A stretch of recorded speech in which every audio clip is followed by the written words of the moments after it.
Nah, Jalan Puncak Alam ni sebenarnya adalah merupakan ladang kelapa sawit milik Felda. Siapa yang duduk dekat Shah Alam ataupun yang berdekatan dengan kawasan Puncak Alam ni, mesti korang tahulah tentang kisah misteri ataupun kisah seram yang pernah terjadi di Jalan Puncak Alam ni. Untuk pengetahuan korang, Jalan Puncak Alam ni juga pernah digemparkan dengan satu berita yang mengejutkan negara pada suatu ketika dulu. Yang mana jalan ni adalah merupakan lokasi di mana kes Altan Toya Syaribu telah dibunuh dan kalau tak silap aku sampai sekarang tak ada siapa pun yang tahu siapakah pembunuh sebenar Altan Toya ni. Boleh dikatakan ramai orang yang ingin melalui jalan ni sebolehnya diorang akan cuba elak daripada untuk lalu jalan ni pada waktu malam. Sebabnya jalan ni bila masuk je waktu malam ianya agak menakutkan. Dan dikatakan sesiapa je yang melalui jalan ni pada waktu malam kebanyakan akan diganggu. Kawasan Puncak Alam ni sebenarnya pada waktu siang tak adalah menakutkan sangat. Tapi bila tiba je waktu malam boleh dikatakan jalan ni agak sunyi daripada laluan kenderaan orang ramai. Jalan Puncak Alam ni juga kalau korang biasa lalulah, kiri kanan dia adalah hutan sebenarnya. So sebab itulah jarang sangat orang nak lalu jalan ni pada waktu malam. Kebanyakan gangguan ni berlaku pada student-student UiTM dan juga penduduk di kawasan sekitar Jalan Puncak Alam ni lah. Sebabnya Jalan Puncak Alam ni juga merupakan jalan untuk menuju ke UiTM Puncak Alam. So sebab itulah kebanyakan mangsa yang diganggu adalah merupakan student UiTM dekat sini. So antara hantu yang kerap selalu kacau dekat Jalan Puncak Alam ni adalah Lang Sui dan juga Pontianak. Dekat sini aku ada dua cerita yang akan aku kongsikan dekat korang, yang mana kisah ni merupakan antara kisah yang paling kerap jadi bualan ramai dan juga kisah ni merupakan kisah benar yang pernah terjadi dekat Jalan Puncak Alam ni.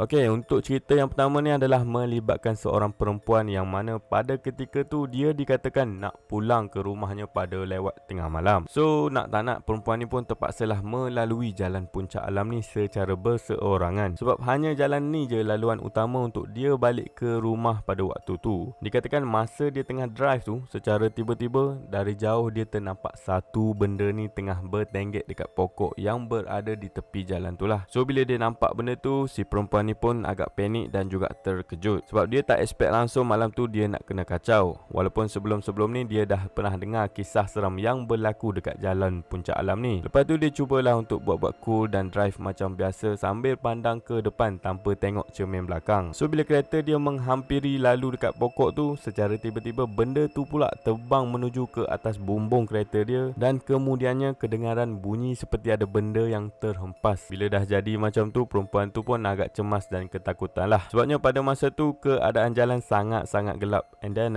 kiri kanan pula penuh dengan hutan yang sangat tebal. Kemudian dia pun bacalah surah ayat-ayat suci Al-Quran untuk menenangkan diri dia yang pada ketika tu agak ketakutan, dan dalam pada masa yang sama dia juga berharap benda tu tak ikut dia lah sampai balik rumah. So tak lama lepas tu dia pun sampailah dekat rumah and then dia pun call lah mak dia dan juga adik dia. Tapi masa tu diorang ni semua tak angkat call sebab time tu diorang semua dah tidur. Walaupun perempuan ni dah sampai dekat depan rumah dia tapi dia still tak turun dari kereta sebab dia takut nak keluar. Manalah tahu kokok benda tu still ada dekat atas bumbung kereta dia kan. Disebabkan takut yang amat sangat, dia pun decide lah untuk stay dalam kereta sampai ke subuh. And then bila dah masuk waktu subuh, dia pun ada dengar lah suara jiran-jiran kawasan sekitar yang mula keluar untuk pergi ke masjid bagi menunaikan solat subuh. Bila dah tengok situasi tu, barulah perempuan ni dia ada keberanian untuk keluar daripada kereta dan terus masuk ke dalam rumah. Disebabkan kejadian pada malam tu, si perempuan ni dikatakan telah demam dan meracau selama 1 minggu. Dah puas mak ayah dia bawa pergi berubat kampung, tapi demam still tak lega-lega lagi. Bila masuk je waktu maghrib, dia mula meracau-racau sehingga kan pernah cuba untuk membunuh diri. Tapi Alhamdulillah tak lama lepas daripada tu, dikatakan perempuan ni akhirnya telah pulih sepenuhnya daripada gangguan tersebut.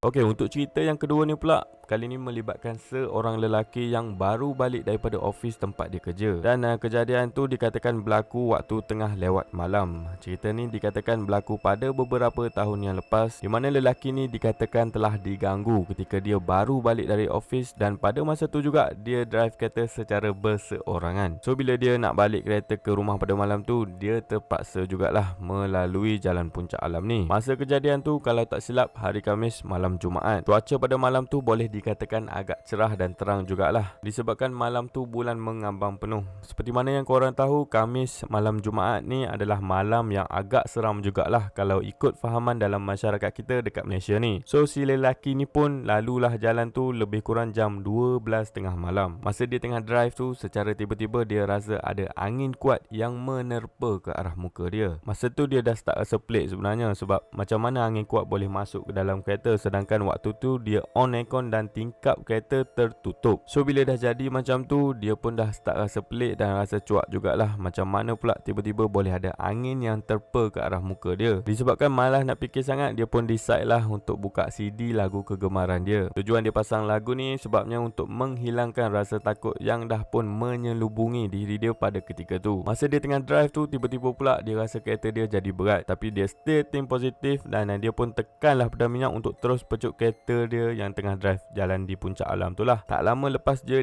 melalui kawasan bukit dekat jalan Puncak Alam tu, time tu kereta dia tengah menurun bukit. Secara tiba-tiba dia ada terbau satu bauan yang sangat-sangat wangi. Pada masa yang sama, lagu favourite dia pun berkumandang lah dekat radio. So bila lagu favourite dia tengah duk main dekat radio tu, dia pun layanlah lagu tu tanpa fikir apa-apa yang berlaku. Tapi secara tiba-tiba dia terdengar pula ada bunyi macam orang bersiul halus sambil ikut rentak lagu dalam radio tu. Dan bunyi siulan tu datang daripada tempat duduk belakang. Tapi disebabkan rasa takut, dia pun tak beranilah nak tengok cermin belakang sebab dia risau kok ada nampak benda-benda pelik dekat situ. So bau wangi dalam kereta tu sebenarnya agak lama jugalah. Sebab tak tahan dengan bunyi siulan tu, dia pun decide lah untuk tutup lagu tu serta-merta. Dan tak lama lepas pada tu, bunyi siulan tu pun hilang. Bila bunyi tu dah hilang, dia ni pun decide lah untuk memberanikan diri untuk jenguk ke belakang melalui cermin. So alhamdulillah benda yang ditakutkan tadi tu dah tak ada pun dalam kereta dia. So dia pun drive lah macam biasa sambil kuatkan semangat, dan kemudian bila dah sampai je dekat rumah, dia terus cepat-cepat masuk dan mandi bersihkan diri. Cerita seram ataupun kisah mistik yang berlaku dekat jalan Puncak Alam ni sebenarnya David Teo pernah mengeluarkan satu movie yang bertajuk Jalan Puncak Alam. So kepada sesiapa dalam kalangan korang ni yang pernah melalui Jalan Puncak Alam, korang tahulah macam mana dia punya seram. Okeylah, aku rasa sampai dekat sini dulu untuk video pada kali ni. Terima kasih kepada korang kerana sudi support channel ni, dan juga terima kasih banyak-banyak sebab korang sudi tengok video ni dari awal sampai habis.